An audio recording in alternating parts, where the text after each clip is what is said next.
Glória a Deus. Eu queria que você pudesse, por gentileza, abrir sua Bíblia em João, capítulo 20. No Evangelho segundo escreveu João, capítulo 20. E a gente vai ler do versículo 24 até o versículo 29. O Evangelho segundo escreveu João, capítulo 24, até o versículo 29. Capítulo 20, perdão. Versículo 24 ao 29. Quem encontrou diz amém. Isso aí. A palavra de Deus diz assim: Tomé, um dos 12, chamado Dídimo, não estava com eles quando Jesus veio. Então, os outros discípulos disseram a Tomé: Vimos o Senhor. Mas ele respondeu: Se eu não vir os sinais dos pregos nas mãos dele, e ali não puser o dedo, e não puser a minha mão no lado dele, de modo nenhum acreditarei. Passados 8 dias, os discípulos de Jesus estavam outra vez reunidos e Tomé estava com eles. Estando as portas trancadas, Jesus veio, pôs-se no meio deles e disse: Que a paz esteja com vocês. E logo disse a Tomé: Põe aqui o seu dedo e veja as minhas mãos. Estenda também a sua mão e ponha aqui no meu lado. Não seja incrédulo, mas crente. Ao que Tomé respondeu: Senhor meu e Deus meu. Jesus lhe disse: Você creu porque me viu? Bem-aventurados são os que não viram e creram. Queridos, a gente está numa série de mensagens a série se chama Amando o que Jesus ama. Mas a gente está no ano do bom caminho, 2024, ano do bom caminho, e dentro dessa temática desse ano inteiro que tem nos norteado, a gente está na série Amando o que Jesus ama. E eu estava assim orando ao Senhor nessas semanas e pedindo ao Senhor que Ele ministrasse ao meu coração: Senhor, o que você ama que você quer compartilhar com a gente? E eu ouvi do Espírito Santo isso no meu coração no momento que eu estava meditando, e eu ouvi o Espírito Santo falar assim: eu amo as suas cicatrizes. E eu comecei a meditar e orar e vinha até esse texto. E esse texto ele é muito interessante porque ele vai falar de Jesus aparecendo aos discípulos depois de ter ressuscitado. Na verdade, melhor, depois de 8 dias de ter ressuscitado, ele apareceu a primeira vez no primeiro dia, mas depois ele aparece novamente, 8 dias depois. Na primeira vez que ele aparece, está os 10, e Tomé não está com eles. Eu não sei o que Tomé estava fazendo, né? Gostaria de saber, mas ele não estava. Jesus aparece 8 dias depois. Mas esse título, Jesus ama as nossas cicatrizes, Jesus ama as suas cicatrizes, tem tudo a ver com o bom caminho, porque o bom caminho ele é comparado nas Escrituras como uma corrida, uma carreira. E tem marcas que acontecem no processo. Você já viu o pé de um triatleta? É feio. Eu cheguei segunda-feira, eu gosto de jogar basquete. Eu cheguei segunda-feira de jogar basquete, tirei meu tênis. Eu tinha sentido um pouquinho de dor no dedo, e quando eu tirei o tênis, minha meia estava cheia de sangue, assim. Porque às vezes a gente está fazendo algum esforço, está correndo, né? Imagina, é muita mudança de direção no basquete. Imagina mais uma corrida, uma carreira de muito tempo, que o cara tem que pedalar, tem que nadar, tem que correr, tem que fazer um monte de coisa.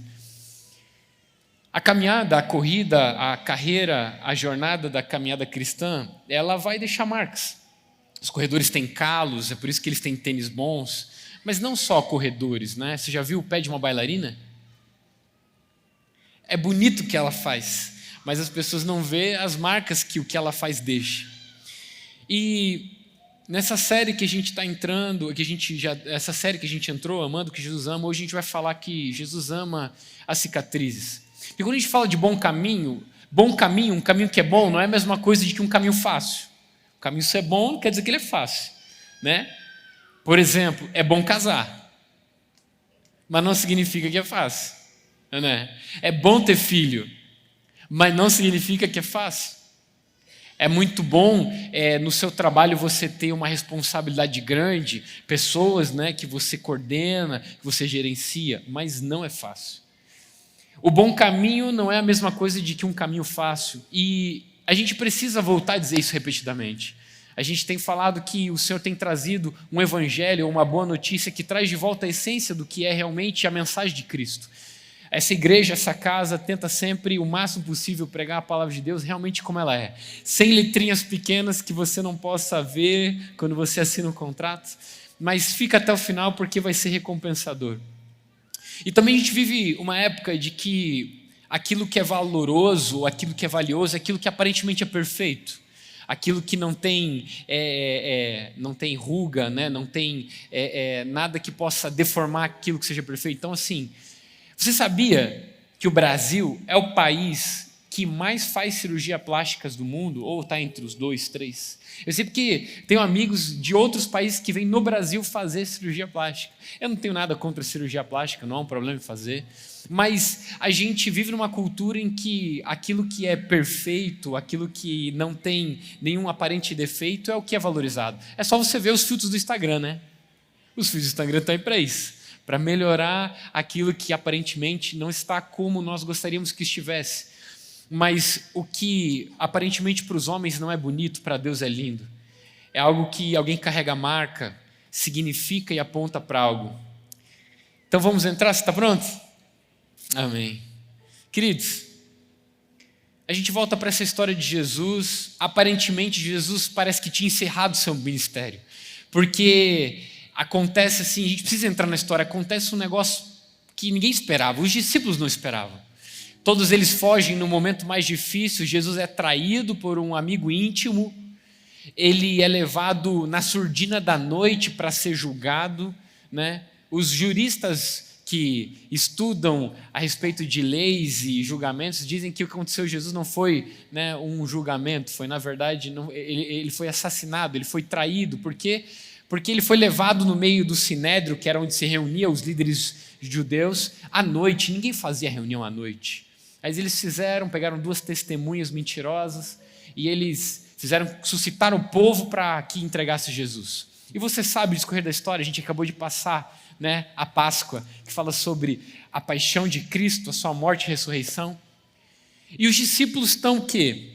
Se você lê no começo do capítulo 20 ali, da narração da ressurreição de Jesus, quando ele aparece a primeira vez aos seus discípulos, diz que os discípulos estavam trancados, com as portas trancadas, juntos, escondidos, por medo dos líderes religiosos. Ou seja, olha só, presta atenção comigo.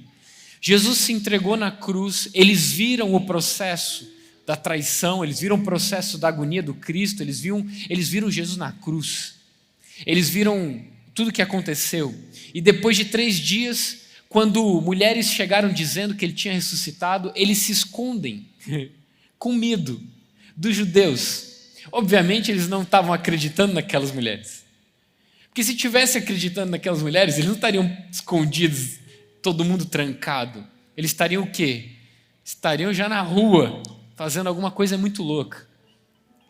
E a gente sabe que eles não acreditaram porque Jesus, quando ressuscita, anjo aparece, Jesus fala com Maria, fala para os discípulos. No capítulo 24 de Lucas, Jesus tem que encontrar 2 discípulos que estão indo lá no caminho de Emaús perdido. E aí, Jesus se encontra no que a gente leu com Tomé. E Tomé, assim, é um cara muito interessante. Por quê? Porque a primeira vez que Jesus aparece aos discípulos, no meio deles, ele fala, paz seja convosco. Que primeira coisa, é maravilhoso isso. Assim, eu sei que pode parecer costume daquela época dizer paz seja convosco, mas agora quem está ressuscitado, o Cristo ressurreto, não é mais o Galileu. É alguém diferente. É o Senhor Todo-Poderoso, que não carrega mais uma identidade específica terrena, mas ele diz paz seja com vocês. E por que ele fala paz seja com vocês? Não acho que porque ele estava acostumado a falar isso, mas imagina que o seu mestre, o seu Senhor, que você seguiu e prometeu ser fiel durante 3 anos e meio, no momento mais difícil você fez o quê? Quando o bagulho ficou louco, você fugiu. Pedro, dos 12 inclusive, foi o que negou. Não, você é discípulo dele. Não, eu não sou. Ele vai secar em outro lugar e fala, não, eu não sou. Na 3ª vez ele nega. De repente ele aparece. É muito bom saber que Deus se encontra com a gente nas nossas incredulidades, né? Nas nossas fugas. E a primeira coisa que ele fala é: paz seja com vocês. Ele podia ter chegado já arrebentando com tudo, pistola, falando: que negócio é esse? Vocês fugiram, vocês me abandonaram, vocês não estão acreditando. Mas ele chega e ele fala: paz seja com vocês. Vocês precisam de paz. Ei, eu vim aqui em paz. Ah, que maravilhoso. Os discípulos, 10 deles, chegam e falam para Tomé: Tomé, o Senhor ressuscitou e apareceu para a gente. E aí Tomé fala: apareceu para vocês? Eu não vou acreditar enquanto eu não ver com os meus olhos, enquanto eu não tocar nas mãos dele, enquanto eu não tocar no lado dele.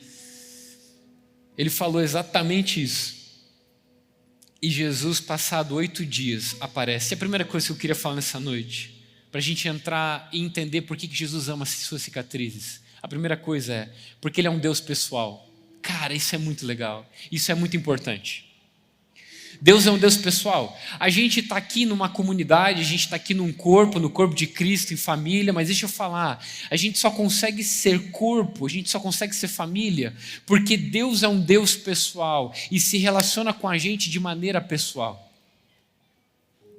Jesus está voltando para resolver algo com os seus discípulos. Ele está voltando para terminar o que ele começou. O quê? Uma igreja, uma família, uma casa.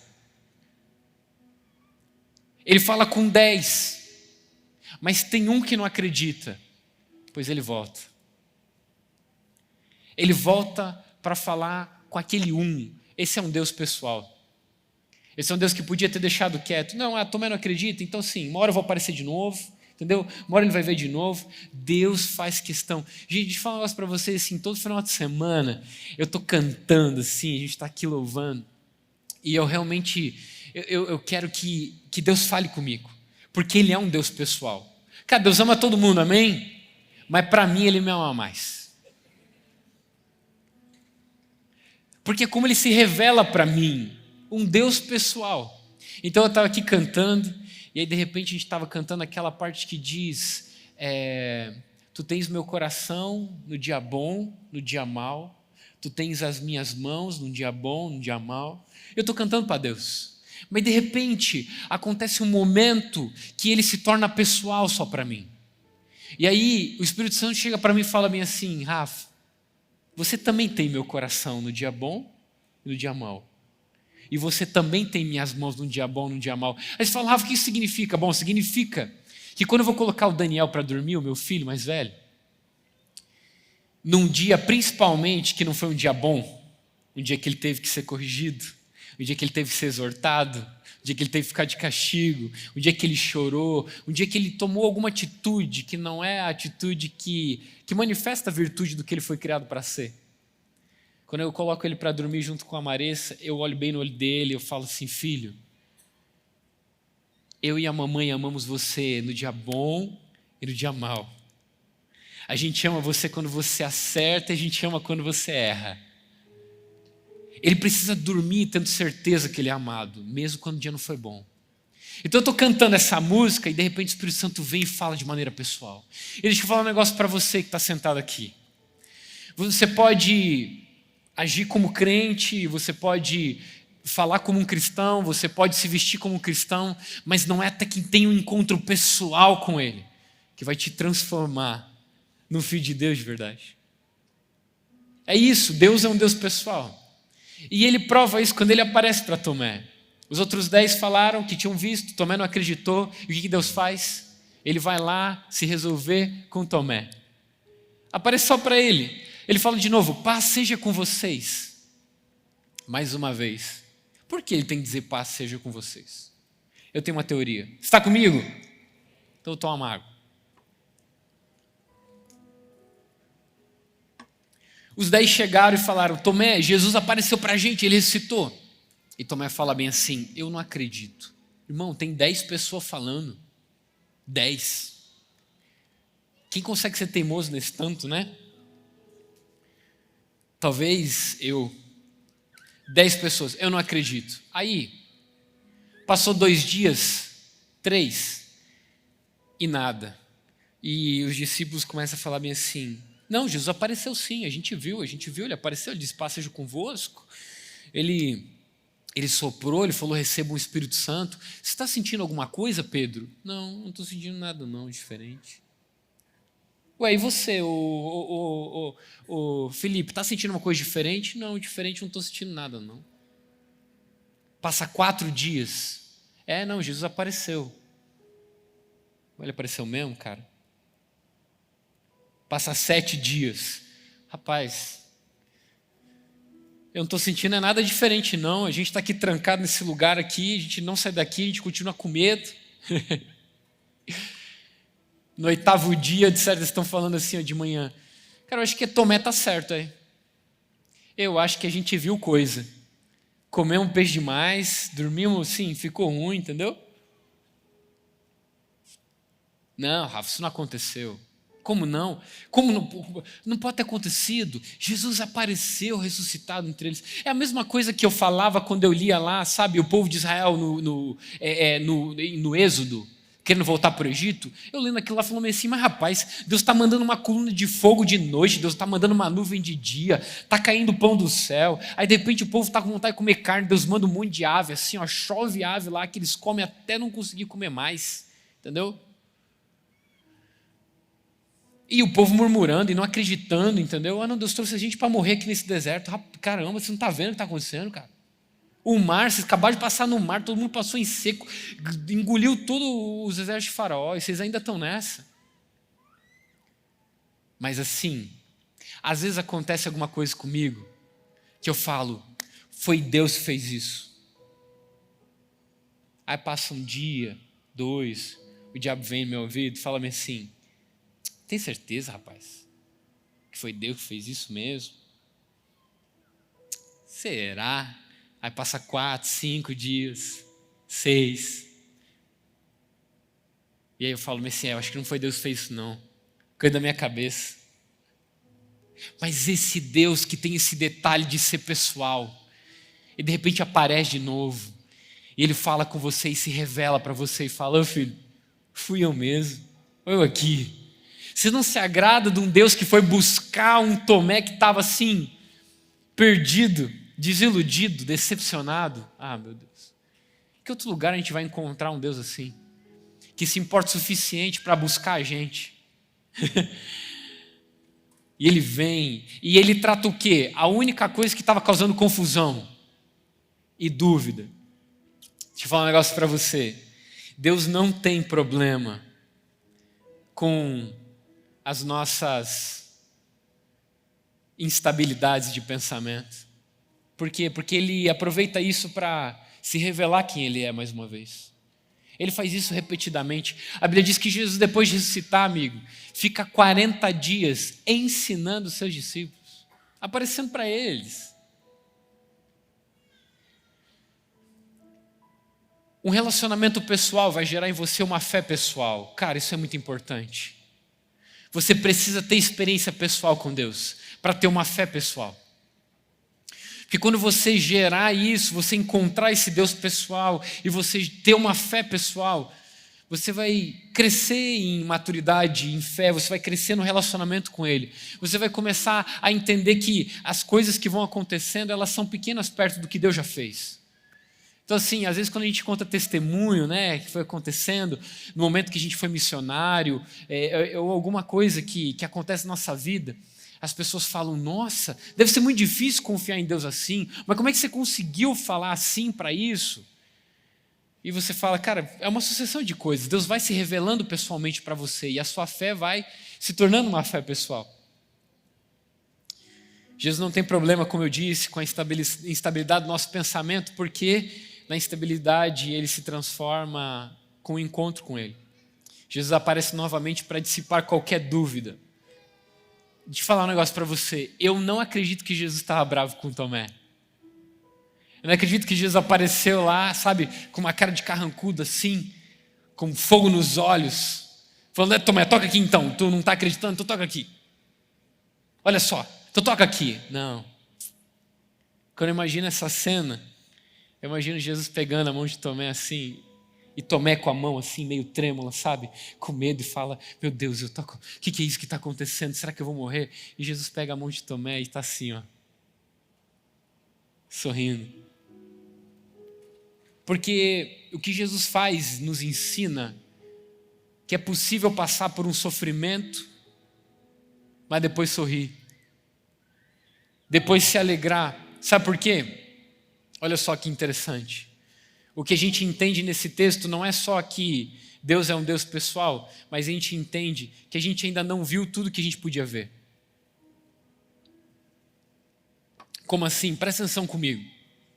Os discípulos disseram que viram Jesus, mas Tomé não acreditou. Sabe por quê? Porque a nossa visão, aquilo que a gente vê que é palpável, ela determina muito aquilo que a gente crê. Tomé não viu Jesus ressuscitado, ele não viu as marcas. Os discípulos falaram que viram, mas imagina os discípulos falando: Tomé, a gente viu Jesus. É isso que a gente faz quando a gente tenta testemunhar para alguém a respeito de Cristo. A gente viu Jesus. E Tomé está falando meio assim: não, peraí, eu não acredito nisso. Não, Tomé, mas a gente viu. Não, vocês não estão entendendo. Eu vou falar para vocês a última coisa que eu vi. A última coisa que eu vi, a gente estava no Getsemane cantando. E aí chegou Judas e beijou ele, e levaram ele. Eu vi, Tomé fala, eu vi quando açoitaram ele. Eu vi quando colocaram mais coroa de espinho na cabeça dele. Eu vi ele ensanguentado. Eu vi quando ele não conseguia carregar a cruz sozinho. Tiveram que chamar Simão para ajudar. Eu vi. Não, Tomé, mas você não está entendendo. A gente viu Jesus. Não, cara, você não está entendendo. Eu vi ele na cruz, irmão. Eu vi ele sem força. Eu vi ele sem fôlego. Eu vi quando ele expirou. Eu vi quando colocaram a lança do lado dele, saiu sangue e água. Tomé está falando assim: vocês estão falando que vocês viram Jesus ressuscitado, mas você não está entendendo. Eu vi quando desceram ele da cruz. Quando rolaram um pano em volta dele, quando colocaram numa tumba e fecharam a pedra, eu estava lá. A gente faz isso. A gente faz isso porque aquilo que a gente vê limita o que a gente crê. Mas por isso que a palavra de Deus diz, Jesus fala: ô Tomé, porque você viu e você creu, bem-aventurado. Em 2024, os do Alcance Jovem, que não viram, mas creram. Tomé viu uma parada que a gente não viu, o caminho de Cristo na cruz.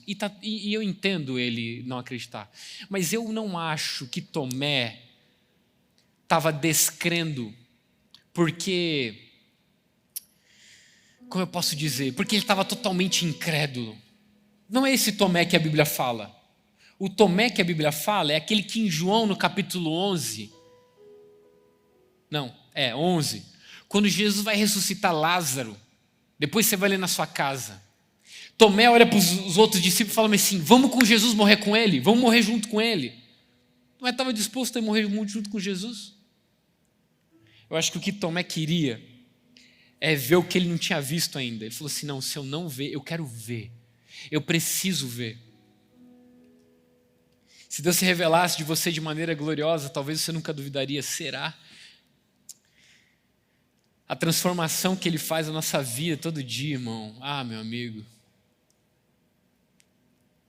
A perspectiva sua pode estar incorreta, porque você está vendo um cisco do que realmente está acontecendo. A gente faz isso o tempo inteiro. Você não acha maravilhoso um Deus que se importa em nos assombrar não com a sua majestade, mas com as suas cicatrizes? Jesus podia ter chego para Tomé e provado para ele, ou para os discípulos, outra maneira que ele ressuscitou. Minha teoria. Apareceu no meio deles, estava tudo trancado. Aí Jesus fala bem assim: pessoal, vocês não entendem agora, mas vocês vão entender. Vai aparecer aqui na parede agora uma projeção de retroprojeção. Entendeu? Vai passar um filme aqui. Vai descer um telão de LED do céu agora. Olha lá, ó. Tá vendo a pedra rolando? Olha aí, rolar. O meu pai ressuscitando aqui, ó. Tá vendo o pano ali, ó, dobradinho? Eu podia ter feito de outra maneira. Imagina, eu teria feito assim, ó. Os discípulos... Você está rindo? É verdade, eu piro com essas coisas. Se eu tivesse feito. Os discípulos tudo dormindo no domingo de manhã, de madrugada. Aí todos os 11 terem o mesmo sonho. Já pensou que legal? E o sonho deles, eles estão lá no sepulcro, do lado de fora, vendo os soldados tudo ali meio dormindo, aparece anjo, e é nego correndo assim, ó, meu Deus, o que está acontecendo? E a pedra rolando, e de repente Jesus assim, ó, levantando, pô, eu ia ter feito isso. Aí os discípulos tudo acordando, falando, rapaz, eu tive um sonho, eu também. Ah, meu amigo, não tem como.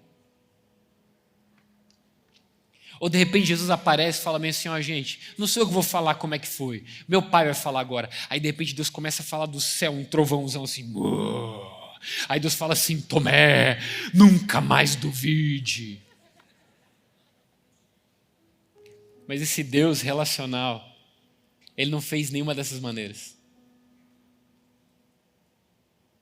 Ele mostrou a mão, Ele mostrou o lado.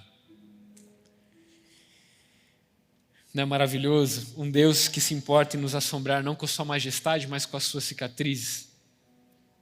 Cara, Jesus apareceu no meio deles e ele estava vestido com roupa. Qual roupa? Uma roupa nova. Ou você acha que era a roupa de 3 dias atrás? Não era, porque a roupa de 3 dias atrás, você sabe que eles lançaram sorte, repartiram, roubaram a roupa dele. Ele está com outra roupa. O que isso quer dizer? Isso quer dizer que tem gente, tem líder, que está tentando testificar quem é e o que Deus chamou ele só com as vestimentas, mas não está disposto a mostrar cicatrizes. Jesus não vai ser revelado se a gente só quiser mostrar o aparente, entendeu? Ele está bonito, olha que lindo, olha que coisa maravilhosa. Não. Jesus, eles não ficaram assombrados do jeito que ele apareceu, as portas estavam trancadas, e aí ele apareceu como? Do nada. Eles não ficaram impressionados com as roupas que ele estava vestindo. Que roupa? Ah, cara, eu não sei, era roupa celestial, irmão. Mas não escreveram nada sobre essa roupa. Sabe o que eles escreveram? A gente viu as marcas. Muitos esperam ser reconhecidos pelas vestimentas novas que possuem, mas não pelas cicatrizes. Jesus não testificou a sua ressurreição, a não ser mostrando suas cicatrizes. A gente vem até Jesus para que as nossas feridas sejam transformadas em cicatrizes. E aqui a gente precisa entender para onde a gente está entrando. Porque a gente falou do modelo de Cristo.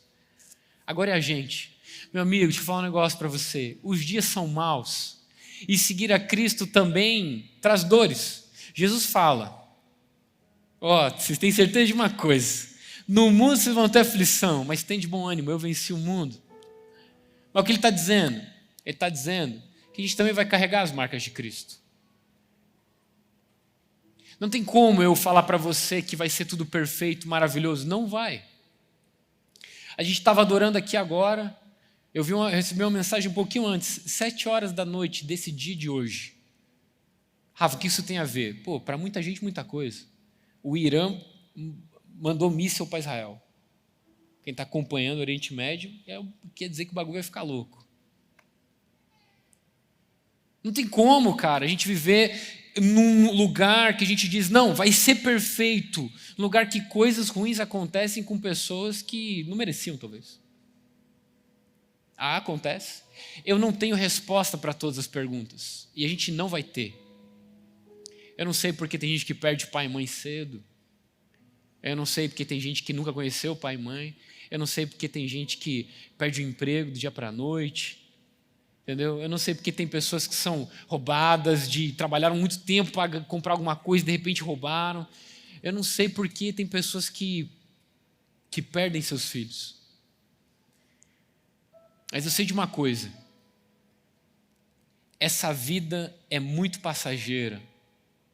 E se não existisse eternidade, não faria nenhum sentido o que a gente vive aqui. Mas o que a gente aprende com o nosso Mestre, nosso Senhor, que é Cristo, é que não é o final aquilo que acontece com a gente.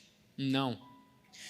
Olha só, Jesus não se agrada da sua tribulação, Jesus não se agrada do seu sofrimento, mas Ele ama as suas cicatrizes. Porque elas testificam algo. Já parou para pensar que no céu Jesus vai estar com as marcas? Como a gente sabe, em Apocalipse, quando João na ilha de Patmos tem uma visão, ele diz assim, eu vi um cordeiro como se tivesse sido morto.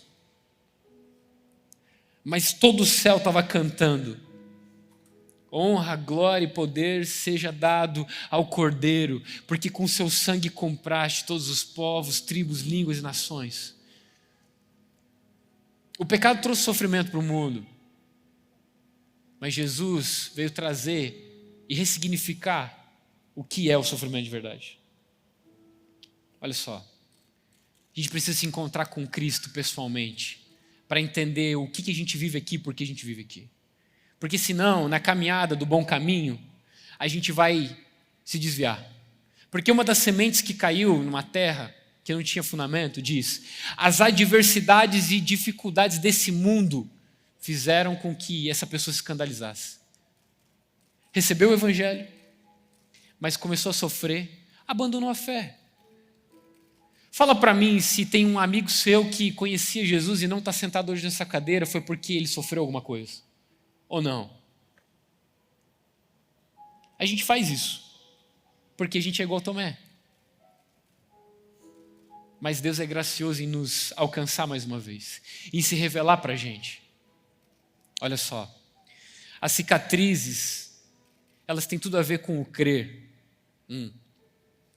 A gente veio para Jesus para que as nossas feridas fossem transformadas em cicatrizes. Presta atenção, Jesus apareceu para os discípulos, ele não mostrou ferida, não estava sangrando mais. Se Jesus se manifestasse e mostrasse ferida, ia ser um grande problema. Mas ele mostrou cicatriz, porque sabe o que isso significa? E significa bem assim: eu passei, eu venci. Você não está entendendo? Vou explicar. A Bíblia fala que os discípulos, no começo do capítulo 20, quando está falando sobre no dia da ressurreição, eles estão trancados com medo das autoridades judaicas. Você está comigo? Beleza. Eles ouviram que Jesus ressuscitaram, mas eles não viram. Eles não tiveram encontro pessoal ainda com Cristo ressurreto. Eles estão com medo. Capítulo 20. Quando você vai ler Atos, capítulo 3, você vai perceber Pedro, maluco. Eles estão andando, Pedro e João estão chegando lá no templo e tem um homem pedindo esmola. Aí eles olham para ele e falam assim: a gente não tem prata nem ouro, mas o que a gente tem a gente te dá. Em nome de Jesus Cristo, levanta e anda. Aí o homem levanta, aí causa um alvoroço. Quantos dias? 50 dias, mais ou menos, um pouquinho mais, depois de que isso aconteceu, que a gente leu, que eles estavam escondidos, com medo. Você está comigo ainda, amém? Aí dá um alvoroço lá no templo. A Bíblia diz no capítulo 3 e 4 de Atos, os judeus, as autoridades, eles juntam todo mundo que era importante, meu amigo, Caifás, Anás, está todo mundo lá. Prendem Pedro e João e no outro dia trazem eles e falam assim: que negócio é esse que vocês estão fazendo aí? Lembrando, quando o povo se junta para falar: o que aconteceu? Com que poder vocês fizeram isso? Sabe qual é a pregação de Pedro? Pedro fala assim, Pedro diz assim: enquanto aquele homem ainda se mantinha ao lado de Pedro e João, todo o povo perplexo correu junto deles no pórtico chamado de Salomão. Quando Pedro viu isso, dirigiu-se ao povo dizendo: esse povo que disse crucifica-o 50 e poucos dias atrás. Está comigo ainda? Diz assim: israelitas, por que vocês estão admirados com isso? Ou por que com seus olhos fixos estão olhando para nós como se nosso próprio poder ou piedade tivéssemos feito esse homem andar? O Deus de Abraão, o Deus de Isaac, o Deus de Jacó, o Deus dos nossos pais glorificou o seu servo Jesus, a quem vocês traíram e negaram diante do Pilatos, que já havia decidido soltá-lo. Vocês negaram o santo e o justo e pediram que fosse solto um assassino. Vocês mataram o autor da vida, a quem Deus ressuscitou dentre os mortos, do qual nós somos testemunhas. Irmão, 50 e poucos dias atrás, vocês estavam todos juntos num quartinho com medo. Você está falando para o povo que disse crucifica-o. Vocês mataram o autor da vida? Ô Pedro, você está doidão? Não, tem mais. Aí as autoridades pegaram, prenderam ele, no outro dia, chamaram eles e falaram assim, a Bíblia diz, ameaçaram eles. Aí Pedro responde-me assim: mas convém obedecer vocês mais do que a Deus? Vai soltar a gente vai pregar de novo, a gente vai pregar mais. A gente não pode negar aquilo que a gente viu. Aí a Bíblia diz assim, no capítulo 4 de Atos: Os fariseus, pois, voltaram a ameaçá-los e depois soltaram. Como se ameaça mais do que depois ameaça? Não sei. Aí a Bíblia diz no capítulo 4, no começo, diz assim: foram se encontrar com os discípulos e contaram todas as ameaças que as autoridades fizeram. Oraram e se alegraram, dizendo: Senhor, faça mais cura, mais milagre. A gente vai lá para fora arrebentar isso tudo. A gente falou assim: ué, como é que pode? Sabe como é que pode? Eles viram uma parada. Eles viram algo que transformou a vida deles. Não é até que você se encontre com Cristo ressurreto que sua vida seja transformada. E não só isso, meu amigo. Ressignifica a sua dor. Pedro, ele que tinha negado Jesus lá na noite que ele foi traído. Como é que esse cara, na hora da morte, a tradição conta quando ele foi condenado à crucificação. Irmão, a crucificação não é passeio no parque. A crucificação era tão horrorosa que um romano não podia morrer crucificado. Você acredita nisso? Um romano, podia ser o pior romano, ele não podia morrer crucificado. Era a lei, de tão ruim que era a crucificação. Aí Pedro, quando descobre que, a tradição diz que quando descobre que ele foi condenado à crucificação, ele solicita, ele implora, ele roga para ser crucificado de cabeça para baixo. Porque não podia morrer igual o mestre dele. Fico pensando, cara, tu negou Jesus. Agora, Jesus não pediu para você se crucificar de cabeça para baixo, mas por que você quer isso? Ah, se Pedro pudesse falar com a gente, irmão, ele ia falar assim: você não viu o que eu vi. Porque quando Jesus aparece para eles e não mostra feridas, mas mostra cicatriz, o que ele está dizendo? Sabe o que aconteceu comigo? Vocês viram o que aconteceu comigo? Não é o final. Isso não só pode ser vencido, como é vencido. Eu sou o autor da vida. Isso não é para matar, isso não é para derrubar, isso não é para esmagar, isso é para edificar, isso é para testemunhar, isso é para testificar. Agora eles entenderam que o sofrimento do presente século não é para matar quem é filho de Deus. Por quê? Porque toda vez que a gente se encontra num lugar de dor, meu amigo, e a gente se encontrar com o Cristo ressurreto, sabe o que a gente vai ver? Marcas nas mãos e no lado. O que isso significa? Significa o que João disse quando escreve sua primeira carta. Ele diz assim: nós testemunhamos e testificamos aquilo que ouvimos, aquilo que com nossos próprios olhos viram, contemplamos, que nossas mãos apalparam a respeito do verbo da vida. Aí você fala: Rafa, mas Jesus vai aparecer ressurreto?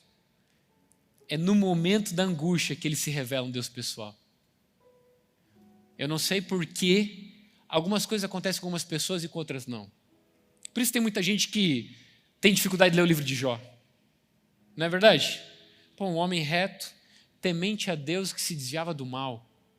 Por que aconteceu o que aconteceu com Jó? Ué, Jó estava quieto na dele. Quem estava com o Bob Sorge, que veio aqui ministrar, o Bob Sorge? Cara, foi demais, não foi? A pregação dele, maravilhosa. Mas se você não conhece o testemunho dele, ele é um pastor que há muito tempo atrás, ele teve um problema na garganta, foi fazer uma cirurgia que era para ser simples e deu um problema na cirurgia e ele perdeu a voz. Ele era pastor de uma igreja principal e era o ministro de louvor da igreja que ele era pastor principal. Uma igreja pequena. E no livro dele, que conta o testemunho, ele fala que entrou em crise. Ele pergunta para Deus: o que você faz com um pastor que não pode pregar e com um ministro de louvor que não pode cantar? O que Deus faz com um homem desse? E Deus não respondeu ele em um dia, nem uma semana. Demorou muito tempo. Depois você lê o livro dele lá, o testemunho. E hoje ele só pode falar 45 minutos por dia. Falar mais ou menos, que ele sussurra. Ele só pode falar 45 minutos por dia, porque senão a dor se torna insuportável. E ele acredita no milagre dele ainda. Mas ele começou a escrever, e irmão, os livros dele alcançaram o mundo. Mas eu conheci ele, eu tive a oportunidade de poder levar ele no aeroporto, cara, eu estava muito feliz. Eu conheci ele através de um vídeo que nesse vídeo ele conta a história de uma mãe que perdeu um filho. E ela chega para o Bob Sorge e fala bem assim: pastor, você consegue encontrar um Deus misericordioso no livro de Jó? Porque Jó estava quieto na dele, irmão. Jó, Deus dá testemunho de Jó. Você lê o livro de Jó, você fica maluco. Por quê? Porque Deus está lá, de repente aparece o inimigo no meio dos filhos de Deus, e aí Deus joga Jó na roda e fala bem assim: ó, você viu meu servo Jó? Reto, temente a mim, se desvia do mal. Aí o diabo fala: eu vi, estava vindo lá, mas assim, ele faz isso porque você também é bom para ele demais. Ou quantas coisas você dá para ele? Então tá bom, então pode tocar no que ele tem. E eu lia isso assim, preocupadíssimo de poder acontecer comigo, entendeu? Falei assim, cara, olha só. E eu achava, quando era menino, que o quê? Que Deus era adolescente. E tem gente que ainda acha que Deus é adolescente. Sabe como é que é adolescente? Adolescente que ele fala assim, ó, eu duvido que tu escreve no quadro, a professora é... Duvido. Aí na minha cabeça, adolescente, eu pensava, não, chegou Satanás lá, aí Deus falou assim, ó, você viu o Jó? Pô, Jó é demais. Aí Satanás falou assim, também? Você faz tudo para ele? Duvido que se tu parar de fazer, ele não vai te amaldiçoar. Aí Deus fala, tu não acredita? Então tu vai ver uma coisa só. Eu não quero um Deus adolescente, irmão. Aí eu estou lendo o livro de Jó e falei assim, bom, Deus não é adolescente. Aí outras pessoas me falaram assim, não, Jó passou o que passou porque Deus queria provar seu coração. Aí eu falei, pior ainda, porque se Deus quiser provar o meu coração, eu adianto para você, Deus, vai reprovar. Ou como se Deus não soubesse. Ele testifica o coração de Jó, vai provar por quê se ele sabe? Não, para provar para Satanás, irmão, Deus não vai cair nessa pilha, não. Ué, então por que Deus faz o que faz com Jó? Aí você precisa fazer o quê? E no final, lê toda a história, mas vai no final e você descobre a finalidade de algo. E aí Jó fala-me assim, eu achava que eu tinha visto Deus, mas eu vi Ele de um jeito que eu não tinha visto antes. Deus olha para Jó, minha interpretação, e fala assim, rapaz, você me agrada demais. Mas eu não consigo, se eu te abençoar mais do que eu já abençoo, o povo vai dizer o quê? Eu que sete pele ali enchendo minha paciência aí. Não. Jó, eu vou pegar seu coração e eu vou mostrar para todo mundo ver. E aí das suas feridas e das suas cicatrizes vai sair o quê? Sabe o quê? Virtude, Jó. Você vai ensinar que conhecer a Deus é mais valioso do que qualquer segurançazinha que você tem na sua vida, qualquer apego que você tem na sua vida. Eu digo que eu me emociono, eu choro, eu sou apaixonado, porque eu não tenho pedigree gospel, mano. Meu pai não é pastor, meu avô não foi pastor, meu bisavô não foi pastor. Então assim, eu não nasci com uma carreira pronta, não nasci em berço evangélico. Meus pais fizeram o melhor que eles puderam, hoje servem a Deus, glória a Deus. Mas eu lembro que quando eu era muito pequeno, cara, eu não entendia na época, hoje eu entendo. Quando eu era muito pequeno, assim, perto de uns 9 anos de idade, 10, 11, eu lembro de ter umas crises de ansiedade. Eu não sabia que era crise de ansiedade. Fui descobrir depois de adulto. E eu nunca falei para meus pais. Por quê? Também não sei. E eu lembro que uma vez eu estava de bicicleta, meus pais já conheciam o evangelho, já tinha conhecido algumas coisas. Eu estava ali com 11, 12 anos. E aí Deus já tinha se revelado para mim de algumas maneiras. E eu lembro que eu estou indo de bicicleta, voltando para levar uma fita cassete na videolocadora. De repente vem uma parada no meu coração, que eu também não sabia o que era na época, hoje eu sei. Meu coração começa a acelerar, eu estou na bicicleta e vi um sentimento, você vai morrer, você vai morrer, você vai morrer, vai morrer, vai morrer, vai morrer agora. Você vai morrer agora, 12 anos de idade. E aí, mano, eu lembro que eu começo a ficar apavorado em cima da bicicleta falando, eu vou morrer, eu vou morrer, eu vou morrer. E aí na hora, eu lembrei do que o pastor tinha pregado no final de semana. Ele pregou sobre o Cristo ressurreto. E aí, meu amigo? Eu lembro que eu estava na bicicleta e eu falei, e se eu morrer? Tá tudo certo. Não é o fim.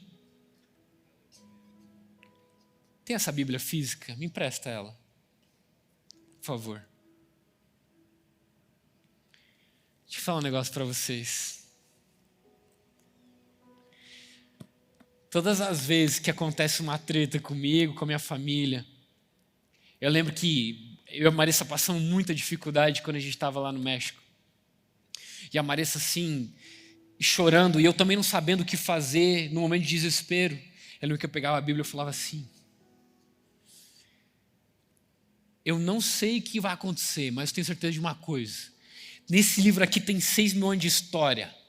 Deus não falhou com ninguém. A gente não vai ser o primeiro, cara.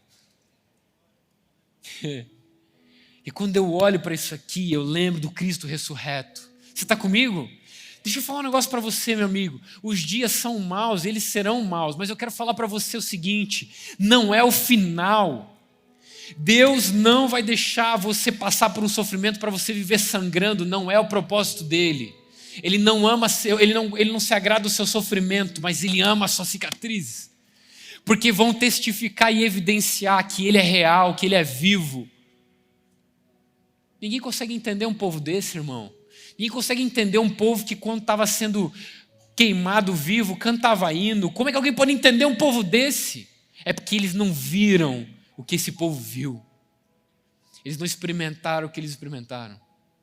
É o seguinte: você está procurando uma vida fácil, tranquila, o cristianismo não é para você. Mas, cara, você está realmente querendo conhecer a Deus e a tua alma redimida, ser transformada, você está no lugar certo. Porque o que Jesus está mostrando para os discípulos é: isso aqui não é o fim, não dói mais, pode tocar, Tomé, eu não estou ofendido. Aí eles viram, e aí, meu amigo, ninguém segurou eles. Aí eles não têm mais medo de nada. E para concluir, Paulo também viu a cicatriz de Cristo, não só os discípulos. Um homem que perseguiu a igreja de Deus, ele entendeu isso na caminhada. E aí ele não se achava digno, e ele escreve na sua carta: Deus me teve por digno. Cara, quem entendeu o que eu estou pregando essa noite? Se você não entender, não tem problema. Daqui a 8 dias...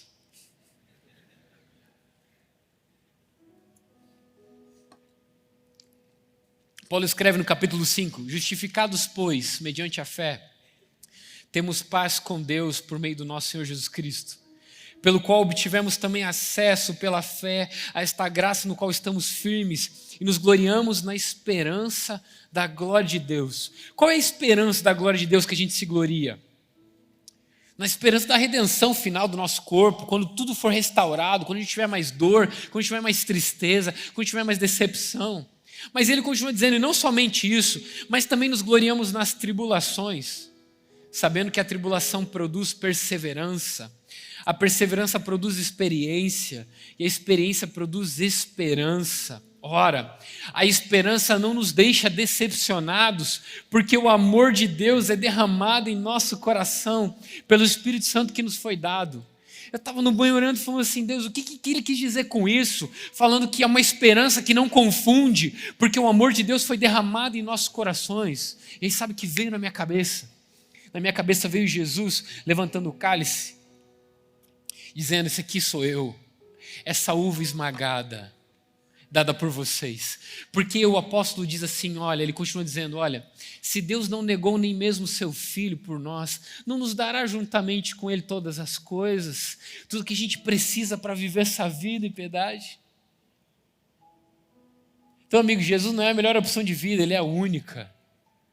Mas uma vida em abundância. Abundância de vida não é abundância de coisas. Então, sim, o bom caminho não é fácil, mas ele é recompensador. Porque a gente se encontra com o Cristo ressurreto e a gente descobre que a gente encontrou a coisa mais preciosa, a esperança que não confunde, porque o amor de Deus foi derramado em nosso coração, como Cristo foi derramado em nossas vidas, como a graça dele.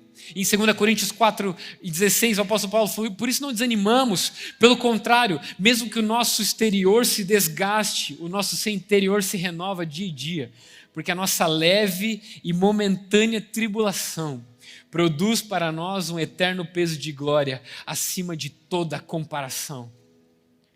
Na medida que não olhamos mais para as coisas que se veem, mas para que não se veem, porque as que vêm são temporais, mas as que não se veem são eternas. Ei, você está com medo? Eu vim dizer que Jesus ressuscitou.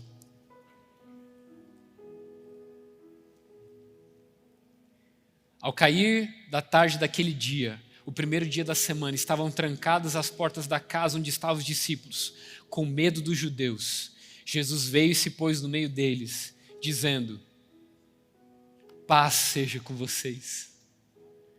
Eu não sei o que você está passando, mas o Espírito Santo me disse que tem pessoas que estão feridas nesse bom caminho.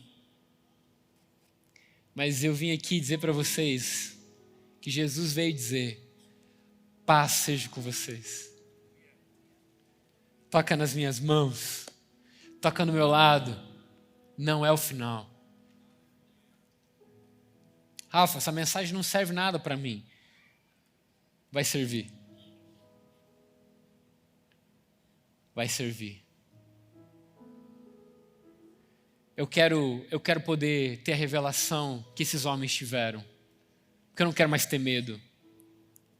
Se você me tirar o medo, ele fala, eu preciso me revelar para você, me encontrar com você na angústia, para eu te mostrar que não é o fim. Você recebe essa palavra? Coloque-se de pé comigo nessa noite, por gentileza. Jesus, ele não se agrada do nosso sofrimento, mas ele ama as nossas cicatrizes. Porque as nossas cicatrizes são a evidência da vitória, do processo. Ah, você não sabe o que eu passei. Olha só o que você está dizendo. Você passou, irmão. Não, mas ainda está doendo, está sangrando. Ah, então não é cicatriz, é ferida. Jesus nessa noite quer curar. Ele quer transformar a ferida em cicatriz. Para que daí você possa testificar. As pessoas lá fora não acreditam em Cristo. Elas não precisam ver as suas lindas vestes. Elas precisam ver as suas cicatrizes.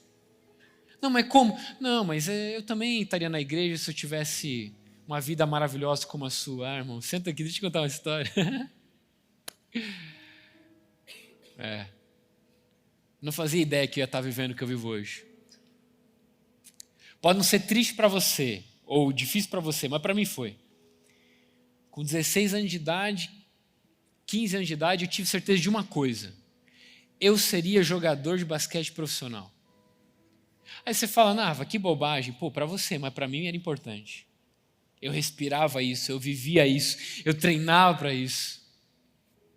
E aí com 16, 17 anos, eu consegui ser notado, eu comecei tarde, aí de repente me notaram, eu comecei a jogar os campeonatos de escola, me chamaram para jogar pela cidade, de repente teve uma seleção do estado.